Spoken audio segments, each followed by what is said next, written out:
Welcome. We're back to Masechet Sanhedrin, Perek Chelek, the fascinating 11th chapter of Masechet Sanhedrin. A lot of very, very interesting and incredible teachings of Torah. So tonight we are going to focus on a man who viewed himself as the greatest conqueror. He built the original massive empire, the biggest empire in the world. He was like the first prototype of the, I'm not going to say modern, but like, the post-antiquated world, first greatest conqueror and emperor builder is a man who the world calls Sennacherib. We call him Sanhedrin. And he builds the Assyrian Empire. And then, of course, there's like, the empires collapse and a new empire takes them over. And from the Assyrian Empire, we end up with the Babylonian Empire, and then the Median and Persian Empire, and then the Greek Empire. And eventually that becomes the Roman Empire. And some would argue that today that was Great Britain and that's the United States, whatever. But that's already a little bit, that's fanciful. But Sanhedrin was an extremely powerful conqueror. And as a rule, he did not fail. He didn't fail. Wherever he went, he saw and he conquered. Sennacherib has only one failing in his records, in his battle records, and that's in Judea. That's the only place he failed to conquer.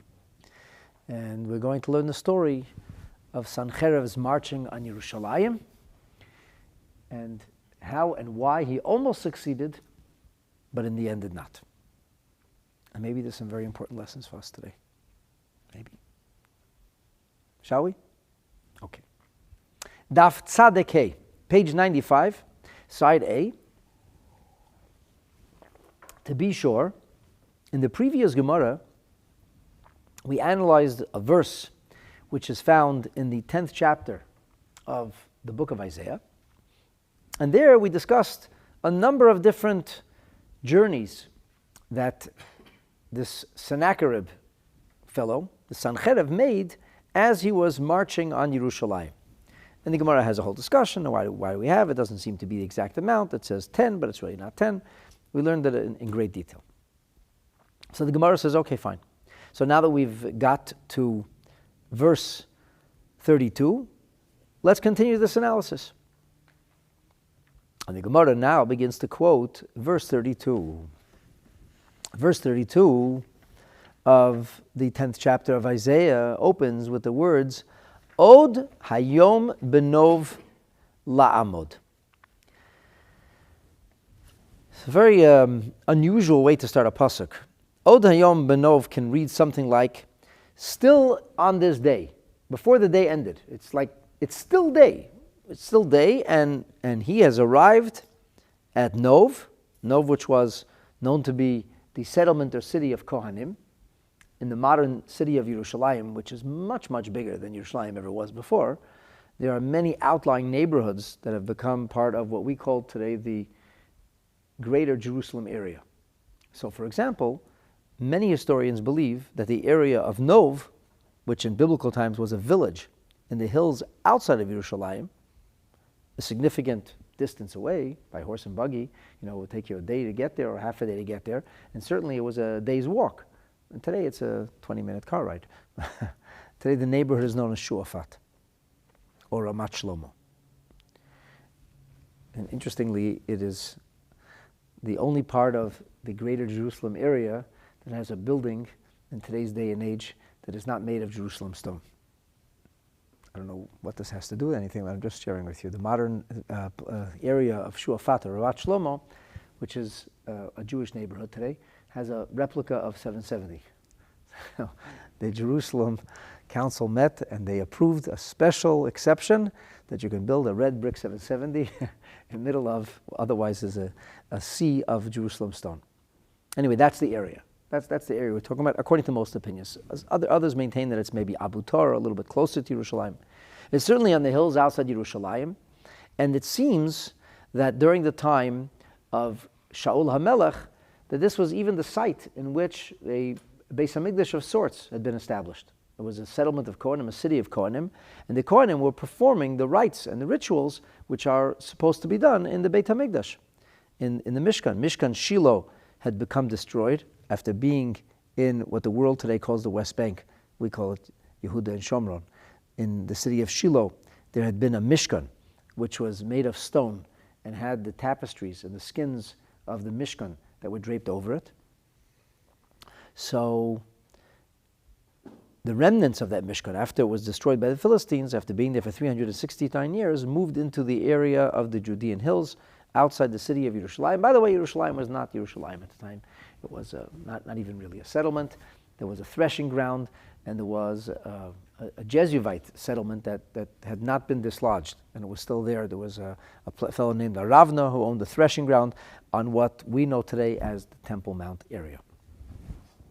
By the way, before we begin our study in earnest, I just want to take the opportunity to thank the Sheffer family for generously dedicating tonight's Torah class. So Roy Sheffer was a dear friend, and he used to come to the Gemara class sometimes. He was a beautiful, beautiful young man who passed away far, far too soon. And tonight's class is dedicated by his father and mother, Eliezer and Esther, and his brother Elad. May his neshama have an aliyah. And may the whole mishpacha have arichut yamim v'shalim tovot, amen. Okay, so that's this area called Nov. And the prophet Isaiah describes the journeys of Sennacherib. And he says, Od hayom benov lamot. He still made it to Nov, and he's standing. He stands at Nov. Now remember, Nov is in the hills, on the mountains, outside of Yerushalayim. It's a distance from Yerushalayim. It's not in the city of Yerushalayim. It's not even that close to the city of Yerushalayim. It's outside Yerushalayim. But it was very important for Sennacherib to make it to Nov before the day ended. He had to get there before the day ended. So the Gemara says, okay, well, what is this about? Od hayom benov lamot. What is the meaning of this? Why did he have to get there on that day? So the Gemara tells us, Omar Rav Huna expounded this verse in the following manner. He says, Oto hayom nishtayer me'avona shel Nov. He didn't necessarily come to the area of Nov. He was somewhere outside Yerushalayim. Actually, from what you're going to hear in a few moments, he probably wasn't in the area of Nov, because I don't know if they had binoculars at that time. And he seems to have a very, very good vision, good sight of the city. And I don't think that you can, in the modern era, you can do this in today's day and age. You can go to Shuafat and you can climb on top of a building, and I don't think you're going to be able to see into the walled city. I don't think you can actually get a real sense of the city. So he may not even have been at Nov. It may be almost euphemistic. Maybe that's what others believe, that Nov was somewhere closer to Yerushalayim. But the point that Rav Huna makes is that what the Navi is really trying to tell us is, Od hayom, today there is still left me'avona shel Nov, from the sin of Nov. So a little bit of tragic Jewish history has to be shared at this point if we are to understand the Gemara. The first king of the Jewish people was anointed by the prophet Samuel. His name was Shaul, King Saul. He was from the tribe of Binyamin. He was directed to do so by HaKadosh Baruch Hu. Shaul was a remarkable person. And he led the people. And he galvanized them, and he put the nation together. But he had serious issues. He didn't have personal failings. He was a person who, as an individual, as his own avodat Hashem was concerned, he didn't have failings. But he failed the nation. And he became... seems like he suffered from some kind of mental illness or delusion, and he became obsessed with his future, with people rebelling against him, and he began to imagine that his son-in-law, David HaMelech, was trying to usurp him, because David HaMelech, King David, became more popular than his father-in-law, than King Saul. And at some point, he's convinced that David is a rebel and that he has to be killed. That's the only way he's going to cement his monarchy. And if somebody rebels against the king, according to halacha, the king is allowed to kill him. The problem was David didn't rebel against anybody. And the fact that it was prophesied that David would someday become king had nothing to do with David's desire. David wasn't trying to become the king. Anyway, David HaMelech literally has to run for his life. And there's like whole stories. It's in the book of Shmuel, chapter 22, 21, and 22. David HaMelech has to take his elderly parents away from where they live because he's afraid that they are going to be harmed by King Saul. And David HaMelech, who was known by the population as a very, very loyal subject of the king and a son-in-law, shows up in the city of Nov. And he's starving. And he has people with him. And none of them have eaten. And he's penniless. And he comes to the Kohen Gadol of the day, and he asks him, he tells him, he says, what are you doing here? He recognizes David HaMelech. He says, I'm here on a secret mission. It's so secret. I don't even have anything with me. I don't even have my credit card with me. He says, I need some bread. There's a whole discussion of the bread that he ate, which was really bread that was supposed to be eaten by Kohanim. It seems that it's food from the lechem hapanim, from the showbread. And he wants to know if he's pure and he's not pure. Are the men pure? And David HaMelech says, I need a weapon. I need a weapon. And the Kohen Gadol says, I don't really have any weapons here. This is the base of Mikdash. We don't traffic in weapons. The only thing I do have, he says, is the sword of Goliath, the sword of Goliath. And they kept that to remember the miracle of David HaMelech defeating Goliath. So David HaMelech is not very happy with the sword because it's a very, very large sword, but he's a powerful warrior and he can wield the sword. So he gives him the sword and he gives him the bread. And in this whole situation, a fellow named Doeg Hoadomi, who is another courtier of the king. He has a very prominent position. He was in charge of the king's herds. Sounds a little strange to us, but I guess if you're in charge of the herds, that meant you were like the minister of agriculture or something, or minister of I don't know, the startup nation. He was either agriculture or was raising animals. So he was like an important guy. He was an important guy and very loyal to the king. But he was a very jealous person and a person who trafficked in Lashon Hara and slander. And David HaMelech realizes later that he should have been much more careful around Doeg Hoadomi. Doeg Hoadomi should not have caught wind of what was going on. But he did. And David HaMelech faults himself for not being more careful, not kind of protecting his men in the situation by not allowing Doeg to see what was going on. So Doeg, in fact, does report back to Shaul HaMelech, and he says, the Kohanim are leading the rebellion against you. The Kohanim are the ones who are outfitting David HaMelech with weapons. They are the ones who are providing him with food. And Shaul HaMelech flies into a rage and he calls the Kohen Gadol and he says, what's going on over here? And the Gadol says, no, we didn't do anything. I thought he came as a messenger from you. He said he was here on a mission from you. And Shaul HaMelech doesn't believe him. And he decrees that the Nov Kohanim should be wiped out, should be massacred, because they're leading a rebellion, sedition against the king. And nobody wants to follow him. Nobody wants to do his bidding. So in the end, he appoints Doeg himself. And Doeg carries out a terrible massacre, killing all of the Kohanim. The only Kohen who survives is Evyatar, who later joins David HaMelech and eventually becomes the Kohen Gadol. And they massacre. It's terrible. Massacre women and children. They kill the animals. It's a terrible, terrible stain, a blight on the Jewish people. And a very grave sin.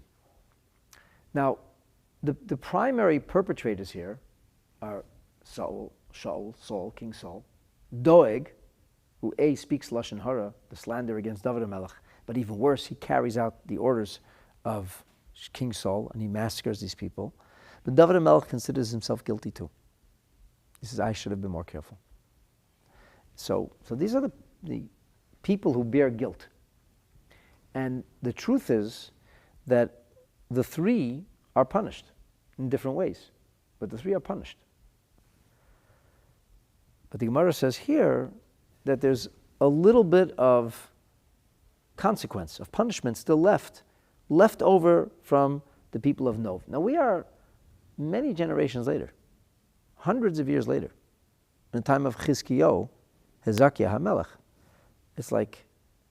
It's the time of Chizkiyahu, and it says, Od Hayom, today there was still, till this one day, there's still a cloud hanging over the Jewish people, Me'avona shel Nov, from the sin of Nov. And the Gemara gives us some background. But before I go to the Gemara, I think I'm going to share with you the words of Rashi. So Rashi says, the business of Od Hayom Benov means that he made it.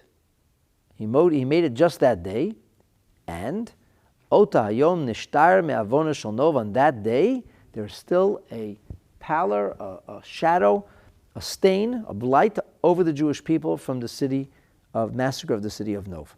Only on that day. Rashi says, the b'pnei avon, because of the sin, shahoyo lahem liyisrael, which was attributed to the Jewish people, al shenergu kohanei Nov, because the Kohanim of Nov were massacred. So kova HaKadosh Baruch Hu ha'onesh, the Almighty established a time for punishment, ad oto hayom. It's like the statute of limitations expired that day. Till that day, they can get punished. After that day, the statute expires, they can't get punished. Which, by the way, doesn't seem to make any sense. And I'm well aware of that, and we try to make sense out of it. But on the surface, it doesn't seem to make sense. So Rashi says, until that day, v'oto yom bilvad nishtayer mizman ha'onesh. Just that day. That was the last day left where they would have to deal with this punishment. Ve'ilu hayo nilcham b'Yerushalayim ba'oto hayom, had Sennacherib prosecuted the war against Yerushalayim on that day, hayo koivsha, he would have captured Yerushalayim. As we're going to find that he has 185,000 crack troops. 185,000 troops. Battle ready, seasoned, and battle hardened. They would have conquered Yerushalayim. V'hochi mash makra. This then is the intimation of the verse. Od hayom. Still a little bit of today. Today still. Od hayom he'emido l'Sanhedrin al Yerushalayim b'avono. That day is when he could have done something to the city of Yerushalayim. Just that day. But by tomorrow, that's already expired. The punishment has expired, and now Sennacherib is not going to be able to capture Yerushalayim, which, by the way, he does not capture Yerushalayim. He has a perfect record of conquest up until this point. So there's a lot of questions about this. I mean, the two most obvious questions that we have to ask ourselves is, if somebody sins, why is there a statute of limitations? Why does it expire at a certain day? If there's a sin, there's a consequence. If there's a consequence, then it has to be carried out, for however long it takes. Secondly, if God is planning to punish somebody for some kind of sin, so then does Hashem have limitations? Hashem will punish whenever he wants to punish. If a punishment is needed, the punishment's going to come. Third question is, what did the people in the time of Chizkiyahu do? What was their sin? What was their sin? That 11 generations earlier, the city of Nov was massacred by people who lived hundreds of years before? By Doeg and Edom and his people? So now the people of Yerushalayim should suffer the brunt? It doesn't seem to make any sense. And I mean, the strangest thing of all is that it's very clear that had Sennacherib acted, he would have been successful, and because he delayed a day, that's why the people were spared. What's going on over here? But this is the straight Gemara. I'm just going to teach you the straight Gemara, and then I'm going to try to answer these questions, because it's very, very difficult to understand Gemara. Just to give you some like a recap of the Gemara. So Rashi, in his commentary in the book of Isaiah, in Sefer Yeshayahu, and the 32nd verse of the 10th chapter, Rashi says that Kol haderech hazeh nislabet. This was the journey that we're going to read about soon in the Gemara, that Sennacherib pushed his army with extraordinary kind of endurance, and their goal was to get to Nov, or to get to Yerushalayim, to get to the gates of Zion by that day. Why? Because he needed to get there that day if he was to succeed. What does this mean? Let's take a look in the Gemara. So the Gemara says that the background here, the reason that Sennacherib had rushed to get to Yerushalayim, as we learned, conflating 10 days of journey into one day, and the Gemara is going to talk about that in a minute. It says the Gemara, Omro le Kaldoi, the stargazers, the people who are able to read the heavenly signs and decipher the future, And there is such a thing. They told Sennacherib the following: I ozlas ha'idna yacholasla. If you will make it there by this time, you will be able. Ve'iloi, and if you don't make it there by this day, lo yacholasla, then you will not be able to capture it. So therefore, urcha the boy l'sagve ba'asara yoma, a journey that would take 10 days to be able to unfold, 10 days to be able to traverse to get through an area. Saga b'chada yoma, they made the journey in one day. Now you're talking about 185,000 troops. You're talking about a lot of equipment. The cannons of the day, whatever they used, and it's an enormous army, enormous amount of people. Moving an amount of people like this takes a long time, and they didn't have motor vehicles. So what would have taken usually at a normal pace 10 days, Sennacherib pushes his army, and they manage to get this done in one day. And they get there before the day is out. And they're there. Oh, Dayom, still that day, and they're at Zion's gates, which is not really Nov, but they're at Zion's gate, really. I mean, if Nov is in Shuafat, it's definitely not. It can't be, because in the story we have a renegade Jew who stands up outside the walls of Yerushalayim, and he gives this devastating speech to the people of Yerushalayim, telling them that they should surrender and don't listen to Chizkiyahu. And you can't scream from Shuafat to Yerushalayim, even from Abu Tor. You can't be screaming to Yerushalayim. So it almost has to be euphemistic. It can't be literal, which is the way the Gemara understands it.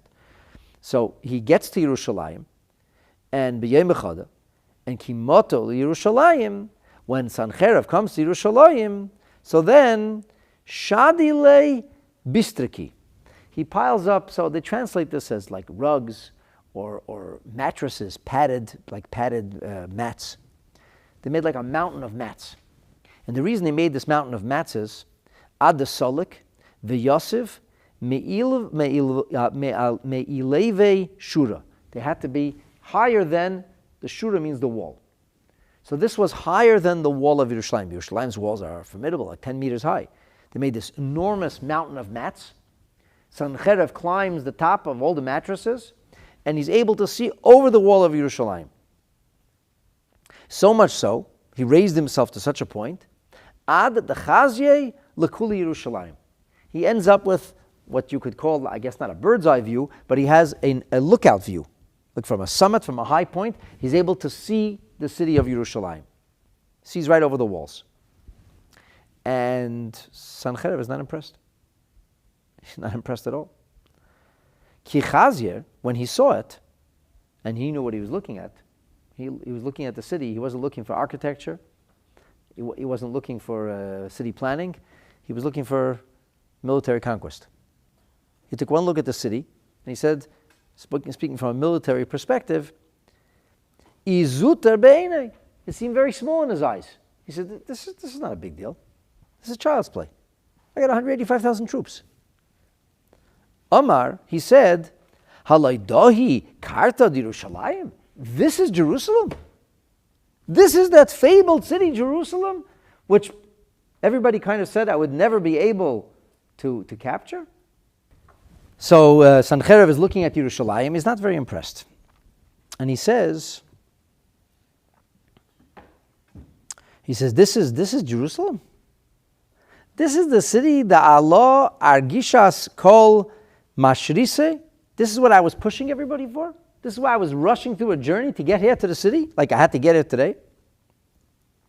Allah kavashis kol medinsa. It's for this that I captured all these other provinces. Now this is like a little hard to understand. What does capturing other provinces have to do with it? So, first of all, in the Yalkut Shimoni, which has a very similar account, it says, Allah argoshis kol mashisa. This is why I pushed everybody. And he says, Va'Allah kinoshis kol medinasi. For this, I gathered together, or I rallied my whole country to go to war against Yerushalayim. But, I mean, you could understand our Gemara as saying that Yerushalayim was the ultimate goal. That Sennacherib wanted to destroy Judea. The ultimate goal was Jerusalem. So everything was just part of his journey. He somehow knew that if he didn't destroy Judea, then he would never be successful. And everything that he was capturing was just to get to that point. But he says, this was it. This is what I went to war for this city.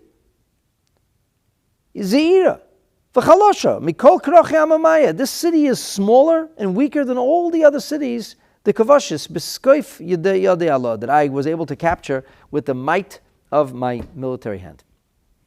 So, the Gemara says, v'komenid bereishe, it was like shaking his head, said, this is Jerusalem. This is like a joke.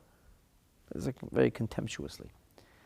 And he says, Moivel umayse biyadi. He was like waving his hand. He said, what is going on over here? This is a city. This is a challenge.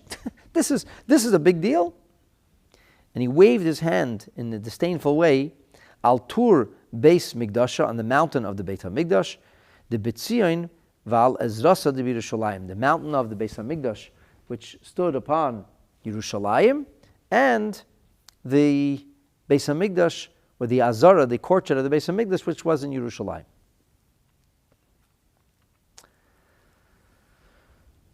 So I'm going to go back to Rashi on the book of Yeshayahu, just to give you a sense of what happened over here. Rashi recounts the words of the Gemara and the Yalkut Shimoni, and he says like this: Sennacherib was racing to be able to get la'amod ba'od hayom b'nov, to get to Nov, or really to Yerushalayim, within the day, before the day passes. Lefisha amru lo yitzagninov, because the stargazers told him, im tilochem ba hayom, if you will declare war and do battle against her today, tichbeshena, and you will capture the city. Uchesha omad b'nov, when he stood at Nov, v'ro'as Yerushalayim, and he saw Yerushalayim ketana, he saw it being such a small city. Leichosh l'divrei yitzagninov, he didn't take his stargazer seriously. Now, in general, we know with regard to things like stargazing that even if it's possible to tell some kind of picture of the future, it's not clear. It's not always fully accurate. So he said, they told me I have to get her. Conventional wisdom says otherwise. Conventional wisdom ordains that capturing the city is a joke. And there was nothing to rush for, and I didn't have to get here today. And he says, it's a small little city. V'hischil lahonaf yodeh begaiva. He began to wave his hand in arrogance over the city. He says, Al ir kazu, on a city like this, hirgashti kol chayol salalu, for a city like this, I put such an army together. And he tells the people, we'll break for camp, we'll spend the night, and tomorrow we're going to dismantle the city. Be a piece of cake for us. That's the way Rashi puts it. Let's take a look at Rashi's commentary here in the Gemara. So Rashi in the Gemara says like this: Saga b'chad yema. He did these journeys. He traveled this area in one day. V'hainu yud masois shenasu oisayim. These are the 10 journeys that we read about in the previous episode. Shadu lay. He waved his hand. This Sanhedrin. Shadu lay. They prepared for him. Bistikri. So Rashi tells us that they placed underneath him tapit, which is a French word for some kind of mattress or mats. Acharo Yerushalayim kula, until he was able to see the entirety of the city. Allah, the komenid bereishay, he climbed up the whole mountain of mattresses, and he was shaking his head. Vaya nashdebe yodei. And he waved his hand in a dismissive kind of way. If you look interestingly at the Mefarshim on Sefer Yeshayahu, so for example, the Metzudas David says, Meinif yodoi aleha bibizoyin velag, b'derech bizoyin velag. He waved his hand in a dismissive way, in a scornful way. This is benokal ech b'shanei, he says, and this is nothing for me. I could capture the city very, very easily. In the Radak, he says, he wondered to himself, why did I push myself so hard? Why did we push to get here today? The city is nothing. And he said he waved his hand, ka'adam hamevaz hadavar, as if a person who wishes to scorn something. It's an act of scorn. And he says, much, much more difficult cities were captured by me. And this is there's no reason to do battle. So going back to the Gemara, and again, we're just covering the Gemara. We're not really talking about the pshat and trying to understand the deeper meaning here, but just a straightforward meaning of what the Gemara says. But they're here. They're here, and they initially ready to do battle. So the Gemara says, Omri nishri ba yade ha'idna. Should we set our hands against the city? Should we attack? Amar lahu, he turns around to them, and he says to his soldiers, to me he's so. You astonish me. What? And according to another version, you're tired out now. Rashi says, to me hisu, tomahu lahaskalayim. He said, he was like astonished. You want to go to battle today? We just did 10 days worth of travel in one day. You want to go to battle when you're weak? You want to go to battle when you're exhausted? It makes no sense. So why would you start today? Mishum chulsha d'orcha, from the being tired out in the way. And then Rashi says there is another way to understand this. Lashon acheres. To mihisu is from the term of nisyayagtem. You're already tired. And so now is not the time for us to go to battle. So whether he was astonished that they even wanted to go to battle, whether he was commenting on their state of or lack of readiness, he said, why would you go to battle today? It makes no sense. We're going to get a good night's sleep. We're going to be well rested. We'll have a good breakfast in the morning. And then we'll go to war. And then we're going to be successful. Says Nishra beyada ha'idna. They wanted to set their hand against Yerushalayim. He says, I don't understand. L'machar aisili kol chad v'chad minaychu gulme hereg minay. Tomorrow you'll each bring me a piece of the wall, as if to indicate there are loose stones in the wall. There was less than 185,000 stones in the wall. He says, if everybody brings one brick from the wall, the walls are gone. It's almost like a euphemism. He said, this is like we could dismantle this by hand. There's nothing here. Rashi says, what does he mean when he says you can dismantle it by hand? So Rashi says, Gulmei hereg, chaticha shel choima, a piece of a wall, lashon Parsi in Persian. Even re'ua, loose stones, min hachoima, ubabika, if you have loose stones in a wall or in a plane, it says a few loose stones. You'll take the stones, we'll dismantle this, 1, 2, 3. So what happened? Well, the conventional wisdom dictated that tomorrow there was going to be a full capture. It was going to be one of the easiest battles that Sennacherib had ever prosecuted, one of the easiest conquests of his career. But it didn't work out that way. Because, Vayi balaylahu, and so it was on that night, which by the way was the night of Pesach. Vayotza malach Hashem, an angel of God went out, Vayach b'machane Ashur. He smote in the camp of Ashur, Meya u'shmeinim v'chamisha elef. 185,000 soldiers. They were just all dead. Vayashkimu b'bayker, so it seems there was more than 185 because there was 185 casualties. They woke up in the morning. Kulam pigorim mesim. There are thousands and thousands of corpses. There isn't hardly a living soldier amongst them. That's the story of Sennacherib, the conqueror's great failure. That's the story. Okay. So this is not exactly what it says in the pasuk. It just says, the Navi Yeshayahu says, he will come, he'll be at Noiv, he'll wave his hand against Har Habayis, against the Temple Mount of Tzion, against Givat Yerushalayim, the bluffs or hills of Yerushalayim. That's all the pasuk says. And it says that the prophet said, Hashem was going to take care of everything and the army would be stopped. This is what Yeshayahu Navi said. And then in chapter 11, we start talking about Yeshayahu Navi. It begins with a futuristic vision of the coming of Mashiach. A shoot will come forth from the trunk of Yishai, and so on and so forth. But the Gemara seems to read into this. The Gemara reads into this that he had to get to that day, and if he only would have done battle that day, he would have been successful, but because he didn't do battle that day, that's why a great miracle happened. What is going on here? What is this? Isn't there a miracle that he traveled 10 days in one day? I don't know if it was a miracle or just it was a feat. It was a feat.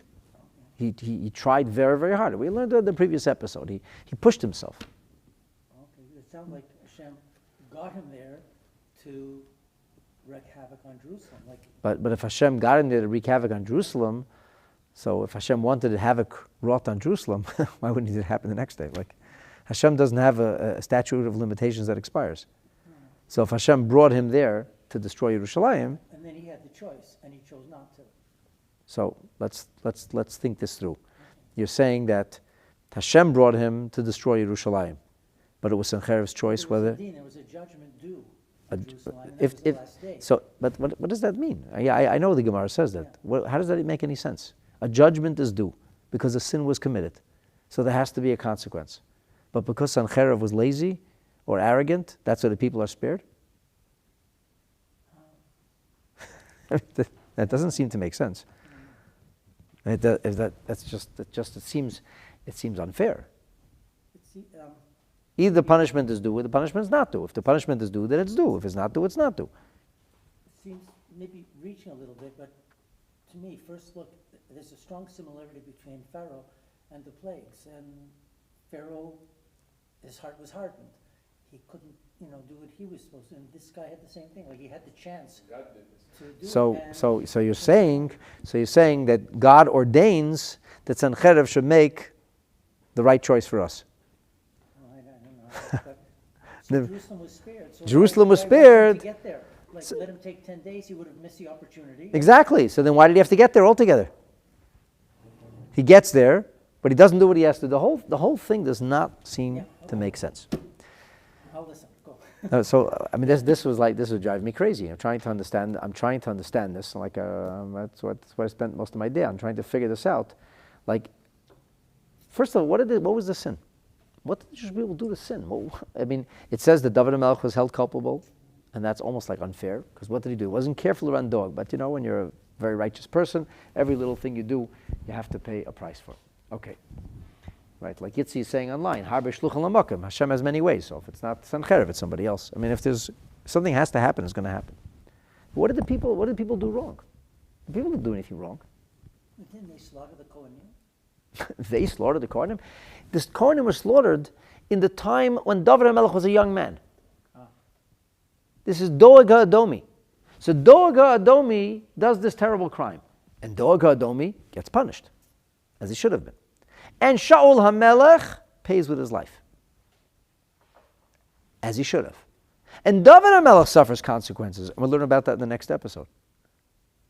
What did the people do? Even if they were the people of that time, what did they do? So this is a big discussion. There's a commentary that was written on the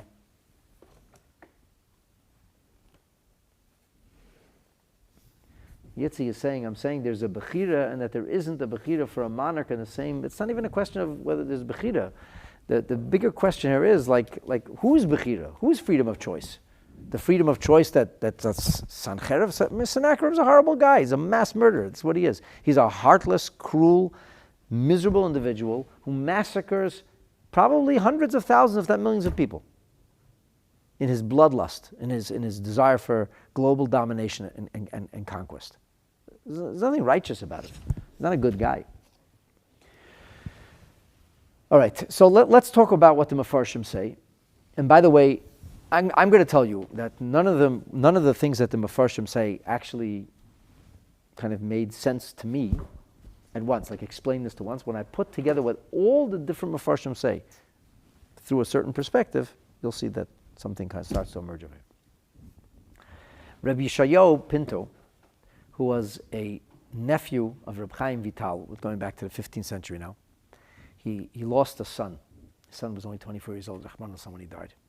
And he was so grief-stricken that in order to comfort himself, he immersed himself in the stories of the Talmud, and he wrote commentary on what is known as the Ein Yaakov. The Ein Yaakov was a collection of the stories of the Gemara, and he is called the Pirush Harif, or known as the Ri'af, Rabbeinu Yeshayahu Pinto, who wrote this commentary.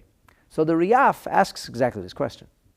Ri'af says, what was the sin of the people? David HaMelech is found guilty. Okay, David HaMelech gets punished. Doeg, fine. Shaul, fine. What do the people do? And he gives a very unusual answer. He says that the people should have put up a protest. Why did the people allow this? The fact that the people stood by and allowed this to happen means that there was some guilt upon them as well. And I think this has to be explained a little bit. When a king says something, the people can't really stop the king. But if you look at the story, Shaul HaMelech initially gives an order, and they don't follow. People say, no, we're not going to kill the Kohanim. We can't do that. And Doeg is the one who does it. So I think the pshat is like this. I think that at the end of the day, even a monarch needs what we call political capital. You cannot do something which the population will absolutely not accept. We see that in modern day governments, that if a political leader has no political capital, if an entire population turns against any particular system of governance, then it collapses. You can't push water uphill. I mean, you could be a thug, you can be a dictatorship, then you're just an evil empire. But a real monarchy, where there's supposed to be benevolence and good feelings between the king and the people, a normal republic, cannot survive if there's no political capital. And if it would have been out of the question from the people, if the people would not have countenanced this, Shaul HaMelech couldn't have done it. The only reason he could do it was because it wasn't anathema. It wasn't entirely beyond the possibility. And in this way, they play a role of some guilt, which, by the way, I still think needs to be further explained. You have a question or a comment? The fact that people can only be punished for 3 or 4 generations. Very good question. It's a very good question. Shmuel is asking a very good question. It says, "V'nake lo yanake," is al shileshim v'al, that the punishment only goes for 3 or 4 generations. So if it only goes for 3 or 4 generations, this is like 10 generations later. And I mean, who says they're the same people? Populations shift and move around. Shaul HaMelech is from the people of Binyamin. David is from the people of Yehuda. I mean, it's kind of the same people, but is everybody there is a descendant of the people who were there before him, and so many generations before him? What does it even mean? But that's what the Riaf says. Let's try to listen to some different ideas and see how it comes together. The Maharal of Prague says something very, very interesting. And I would humbly suggest that if you put the Riaf's words together with the words of the Maharal of Prague, both add credibility, and it comes together with greater clarity. Maharal of Prague says the following. By killing the Kohanim at Nov, this is not simply a question of mass murder, which is, by the way, a terrible thing. It's not simply a question of killing a lot of people. But ultimately, it was a question of killing the Kohanim at Nov. In different words. If there is a tribe of people who lead a rebellion against the king, so what does the law say? If there's a tribe of people who lead a rebellion against the king, a city of people who lead a rebellion against the monarch, what is the halacha? Yeah, halacha is execution. That is the law. You're not allowed to rebel against the king. But it's not just a question of people being rebellious here. By killing all of the Kohanim, what happens here is that mevatlin avodas beis Elokeinu. What happened is they effectively stopped the service in the Beit HaMikdash. It wasn't just a question of killing people. It ground Beit HaMikdash services to a halt because there were no Kohanim to serve in the Beit HaMikdash. And he says, Ve'inyan zeh nishtayer. This lack of consideration and care and devotion to the Beis HaMikdash was a continuous issue and a problem. People didn't care enough about the Beis HaMikdash. That's a problem. Jewish people are supposed to care about the Beis HaMikdash. And because they didn't care enough about the Beis HaMikdash, kimat necher of Yerushalayim. They almost lost Yerushalayim, and they almost lost the Beis HaMikdash. And the Maharal explains, when they killed the Kohanim in the city of Nov. Nida, what's clear here, what you can see here is sheyesh tzad bechina b'Yisrael. There is a dimension amongst the nation of Israel, she'ein devekim kol kach bebeis Elokeinu, that they do not cleave with enough devotion to the house of Hashem. That's a very big problem.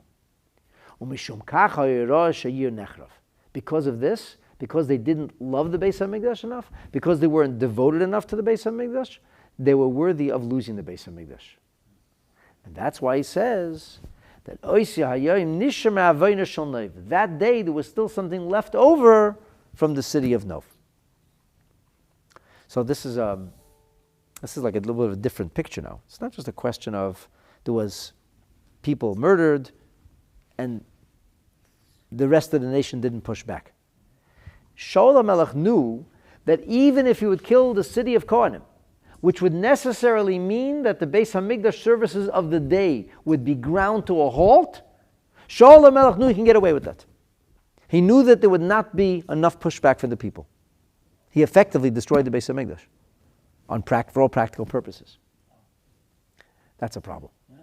That's a problem. So very interestingly, I shared this a couple of days ago. When we talk about the Birchat Hamazon, so the halacha says that we have to mention Malchut Beit David, and we have to mention in our Birchat Hamazon. And he says you have to say the idea of Malchus Beit David Mishichecha. So the question is, why is it necessary when we're talking about Yerushalayim or Eretz Yisrael? Why do we have to mention the idea of Malchus Beis David Mishichecha? The idea of David HaMelech, your anointed one. Like, what's the connection to Birchat Hamazon? So the Bet Yosef says that the Rambam himself deals with this in the second chapter of Hilchos Brachos. And the Rambam himself says, Ein nechama gemura ela bechazaras Malchus Beis David. That we don't have real comfort and consolation until the house of David is restored to us. So essentially, if you're talking about the concept of Eretz Yisrael and restoration, you need to have Malchus Beis David. But then the Bet Yosef quotes the Shibbolei Haleket. And I shared this a couple of days ago in a class. Who says in the name of his brother, Rabbeinu Binyamin, and he says that it's actually, what's going on here is that there are three elements that the Jewish people need to be committed to. One is Malchut Shamayim, one is accepting the sovereignty of God. One is Malchut Beit David, one is accepting the sovereignty of the Davidic monarchy. And one is Beit HaMikdash. And these are three things that the Jewish people must accept the sovereignty upon if they are to serve Hashem properly. And he cites the Medrash in the Sefer Shmuel that says on the day that the northern kingdom broke away from the southern kingdom and they turned their backs on Yerushalayim and the Beis HaMikdash, it says that their sin was they denied three things. They denied HaKadosh Baruch Hu, they denied God's sovereignty, they denied the idea of Beis HaMikdash, and they denied the idea of Malchus Beis David. And citing the Shibbolei Haleket, the Bet Yosef explains the three blessings in the Shmoneh Esrei of Mishan u'Miftach LaTzadikim, Al Tzadikim V'Al Chasidim.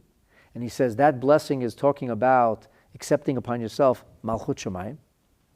The blessing of Uvenei Yerushalayim speaks about the city of David, the rebuilding of city, it's Chisei David Avdecha, the throne of David being reestablished. And then there's the idea of a Tzemach David Avdecha Meheres HaTzmiach, which refers to the building of the Beis HaMikdash.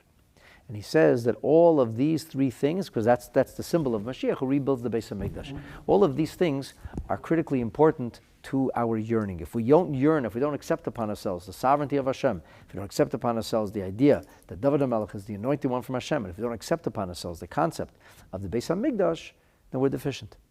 So it has to be found in the Birchat Hamazon, and it has to be found in our daily Shmoneh Esrei. So think about this. What is the idea here? The idea here is we have to value the Beis HaMikdash. We have to feel a yearning for the Beis HaMikdash. Incidentally, the Rebbe emphasized many, many times that during these 3 weeks that we should make a point. Yitzi wants to know, why is the Beis HaMikdash not Malchus Shamayim? Because it isn't. Because it isn't. Because, Yitzi, there are thousands of Yidden who are devoted to learning Torah and performing mitzvahs, and they don't yearn for a Beis HaMikdash. And they're not learning Hilchos Beis HaBechira during this time of the year, and they're not thinking about the Beis HaMikdash, and they have no clue what the Beis HaMikdash looked like, and it doesn't mean anything to them. And it's a matter of fact that they feel that they accept upon themselves the yoke of heaven, but the Beis HaMikdash they're quite comfortable without. As tragically, a famous Rosh Hashiva said, we lived 2,000 years without a Beis HaMikdash, we could live another 2,000 years, Rahman al-Islam. That's actually the words that he said publicly. So it's possible to be so busy serving Hashem and forget about Hashem's house. God forbid. Whereas they used to say that a person could learn Torah and forget that there is a notein HaTorah, that there is actually God who gave the Torah. In other words, the people didn't value Beis HaMikdash service enough. And that was something that they still suffered from later on. So it's not a question really of being punished for that sin then. The way the Maharal of Prague puts it, it's because there was a stain from the time of Nov. And because they didn't have this value of the Beis HaMikdash, because they didn't appreciate the Beis HaMikdash, therefore they were susceptible to losing the Beis HaMikdash. If you don't value it, if you don't appreciate it, you don't get to keep it. That seems to be the teaching here. That seems to be the upshot. So what happens with the day? Because he missed the day. This doesn't answer the bigger question then. So what happened with the day? It answers maybe what the sin was. So and the next day? How does that work? So the Ben Ish Chai, the Ben Yehoyada, says a fascinating thing. He says, you know what? Before we go to the Ben Ish Chai, I want to share with you the words of the Sanhedrin Ketana. The Sanhedrin Ketana says that ultimately the Jewish people were guilty for what happened. Why were they guilty for what happened? They were guilty because they weren't supposed to have a king. Shmuel HaNavi was ruling over them. They said, no, we want to be like everybody else. We want a king. And Shmuel said, this is not a good idea. And God says, don't worry, it's not you they're after me. But if they want a king to be like everybody else, so be it. So they got a king. And what was the result of that king? The result of that king was the disaster that unfolded in Nov. Was he wanted to be just like everybody else. Now, what really is the purpose of a king? The purpose of a king, ultimately, is that, according to the Torah perspective, is that the king is supposed to elevate the people spiritually, that the king is supposed to galvanize the people spiritually. Unfortunately, Shaul HaMelech did not galvanize the people spiritually. In fact, he became the source of one of the greatest blights on the Jewish people, the massacre at Nov. So which monarch fixes this? Which monarch reverses the effects of the Jewish people's sin in seeking a monarchy like all the other nations? In the previous episodes in this series, we learned that Chizkiyahu HaMelech had an enormous influence on the everyday people of Judea, such as that they became devoted to Torah study, to the point that there was money to be made and nobody who was ready to make it. There was fields left with produce that nobody harvested. Why? They had enough to live. They went to learn. They wanted to learn Torah. That's what they wanted to focus on. And because they wanted to learn Torah, because that's what they wanted to focus on, it didn't matter to them. So Chizkiyahu HaMelech is the one who undoes this. And the climax of Chizkiyahu's influence on the people takes place that night. Because Chizkiyahu instills within them, even though he's deathly ill, a sense of trust in Hashem.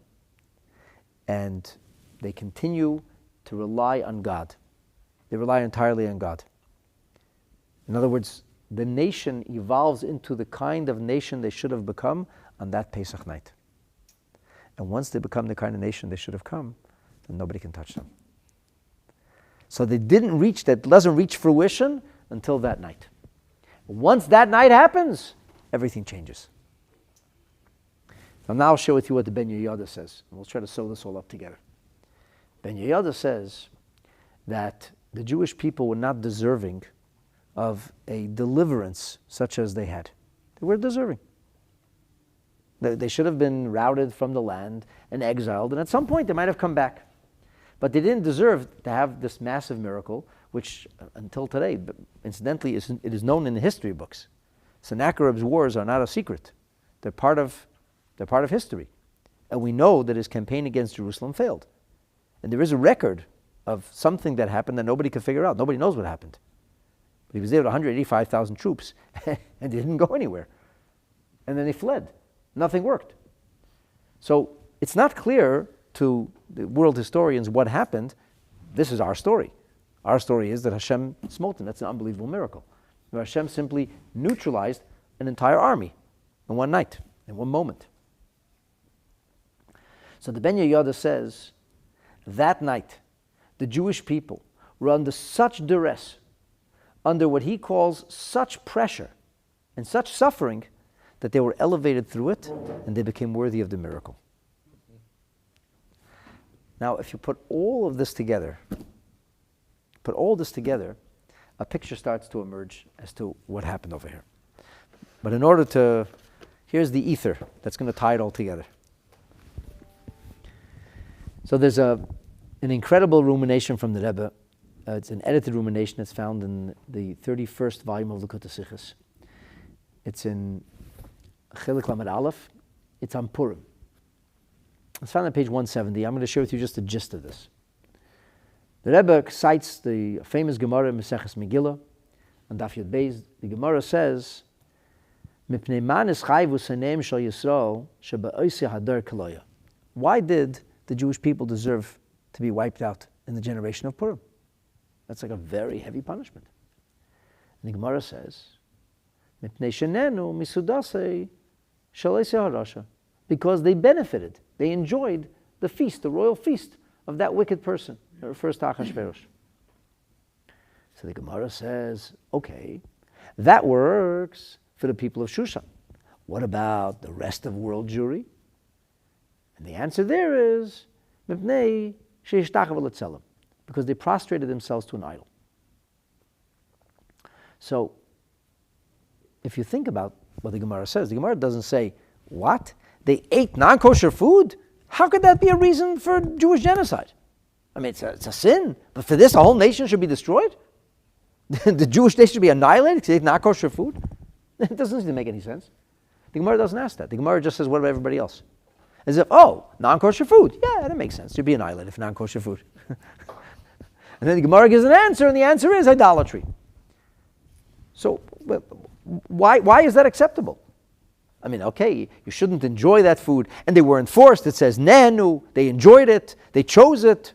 Like the Mefarshim say, that Achashverosh had kosher food available. TV dinners. And then he had carving stations and the most amazing food going on. And he's like, Haman said, you wait and see. You'll see. And Haman wasn't wrong. But Mordechai said, don't go to begin with.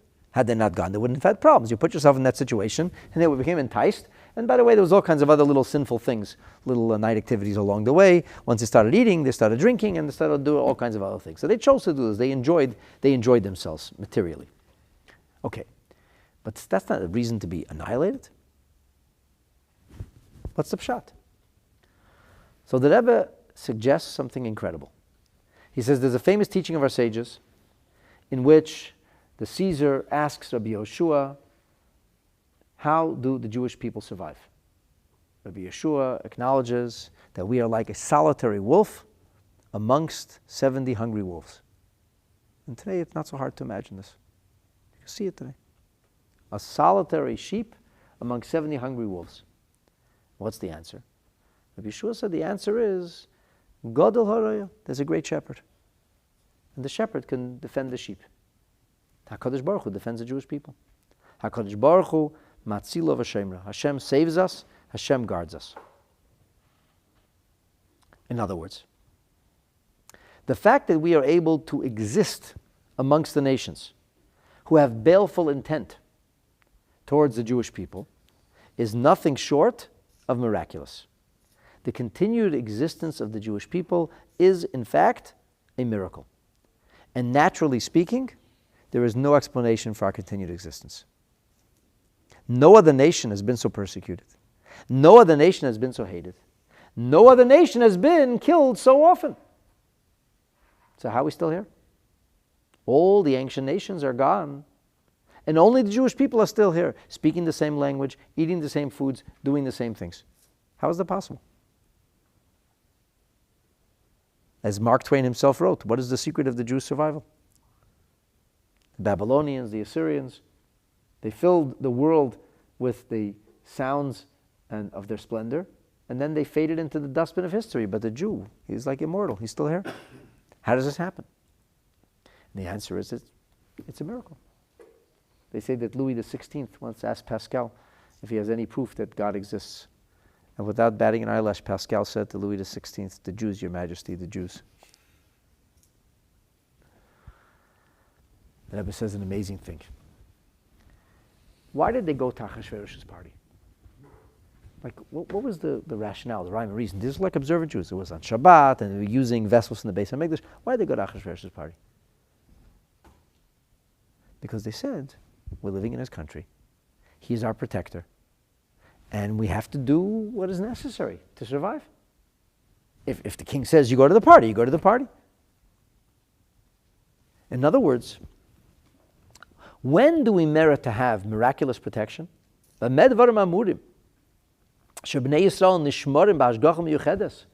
do we have this miraculous protection? And the 70 wolves can't get to us. That's when we lead our lives in consonance with that idea, then we are the recipients of that largesse, of that divine generosity, of that divine protection. When you rely on God, we're studying Torah and performing mitzvahs, and we're knowing that God enables us to be saved, so then we know we're going to be fine. When we say, no, we're not going to survive because God's going to save us. We're going to survive because America is going to save us. The EU is going to save us. Because the world, the West is going to save us. That's why you think you're getting saved. Okay, have it your way. Knock yourself out. If you think the Ze'evim, the wolves, are going to save you, if you're relying now on natural forces, well, in that case, Hashem says, okay, you can go it alone. And because they went to delight in that meal, and because they went to do what they shouldn't have done, why? Because they believed that that's how they would have safety and security, that's how they'd have protection, that's exactly why they ended up in this terrible situation. So and there's much more, it's a remarkable rumination. But let's go back to our Gemara here. So what happened? What happened? The Jewish people were in the path of Sennacherib. Sennacherib is a ruthless conqueror. When he conquered nation after nation, and by the way, displaced them all so that they shouldn't have these indigenous feelings of jingoism and patriotism and rise up against them, he displaced all the populations. He took the people of Egypt, he moved them to Iraq. He took the people of Iraq and he moved them to Syria. He took the people of Syria, moved them to Persia. None of the peoples living in that area are the original peoples. He mixed up the entire population. So, and nobody stood before Sennacherib. So what was the problem? The problem was that the Babylonians sinned, that the Akkadians sinned, that the Sumerians sinned, that the Phoenicians sinned, the Egyptians sinned. No, that's nature. Nature is that there's a mighty king. He builds a mighty army, a fighting machine, and he went on a warpath, and he wanted to conquer the world, and he did. It's not like, gee, how did Sennacherib conquer those people? How? He had better soldiers, highly motivated, and he was better equipped. And he smashed them. That's how there was not like miracles. Look at the miraculous victories of Sennacherib. No, it wasn't miraculous victories. The victories of Sennacherib made perfect sense. There was no surprises. It's like if the United States would declare war on Canada, it wouldn't be a surprise if the United States won the war. We say, wow, Canada must have sinned. In fact, If we didn't have the United States to the south of us, we would probably be speaking Russian about 6 decades ago. Right? It's a mighty army. We don't have a mighty army. I mean, we in Canada. My point is that the fact that Sennacherib defeated the armies that he defeated was not because the sins of the other nations. So in that case, why shouldn't he have defeated Jerusalem? Why shouldn't he have? And the answer is he should have. So why didn't he? Because the Jewish people were deserving of Hashem's miracle. So till that day, had Sennacherib come, had he attacked Jerusalem immediately, we didn't stand a chance. We didn't have that extra divine protection. Why? Because we were still under the shadow of Nov. What was the shadow of Nov? The shadow of Nov was we didn't revere the Beis HaMikdash enough. Very interestingly, some of the Mepharshim say it was Dafka Erev Pesach. Why? Because Erev Pesach is when you need all the Kohanim to be in the Beis HaMikdash, because everybody has to bring a Korban Pesach. We didn't value the Beis HaMikdash enough. But after Sennacherib came, and he laid siege on Yerushalayim, and he mocked the people, and he said, tomorrow you're all finished. You can surrender now. If you want, surrender now. But if it's tomorrow, not a single one of you will be left. And what did the Jewish people say? They said, we stand with our king. Hashem will protect us. They said the Beis HaMikdash is not going anywhere. We're not going to leave here, surrender, and abandon the Beis HaMikdash. We will stay right here with the Beis HaMikdash and fight till the last drop of blood. Hashem will save the Beis HaMikdash. When the Jewish people were ready to defend the Beis HaMikdash, when they were not able, or I shouldn't say able, when they were not willing to give in to the pressures, now it's a different Jewish people. Now they have miracles. And so one of the greatest miracles of all time unfolds, and 185,000 soldiers are simply gone like that. That's the Pshat in the Gemara. It was Erev Pesach. It's Leil Shimurim. Now the Gemara starts to make sense. It's not a question of punishment. Hashem's going to punish because people then didn't put up enough of a hue and a cry. That's where you should get punished today. This is the remnants of the sin of Nov. You want to know what the sin of Nov was? The sin of Nov was not simply that there was a massacre. The sin of Nov was lack of care and consideration for the Beis HaMikdash. That was the issue, like the Maharal says. And Shaul HaMelech had the political capital to pull that off. But when the Jewish people demonstrated otherwise, then indeed they merited Hashem's special miracles. And that, my dear friends, is the story of the conqueror who couldn't. And Yerushalayim that remained uncaptured. And I think that there's a very important lesson for us in today's day and age. I think that if we, the Jewish people, will remain loyal to Hashem and His Torah, and if we know that we will survive because Hashem says we will survive, because we know that Netzach Yisrael lo yishaker, and as long as we remain committed to HaKadosh Baruch Hu, and as long as we identify as Jewish people should identify by virtue of the Torah, and we know that we have to do what we have to do, but at the same time we do not place our security and our safety and our future and our hope in the hands of nobility or governments or any other real politic bodies, but instead we know that Hashem is going to save us, then we merit to have Hashem's delivery. And so it was then, with Hashem's help, so it will be today, and hopefully we will merit in Mirz Hashem, that not only will we be saved, Mirz Hashem, and Yerushalayim will be safe, our hostages will come home, Eretz Yisrael will be safe, and we will merit the ultimate deliverance through the coming of Mashiach, b'mheira u'biyamenu, amen. Shekoyach. Thank you for joining.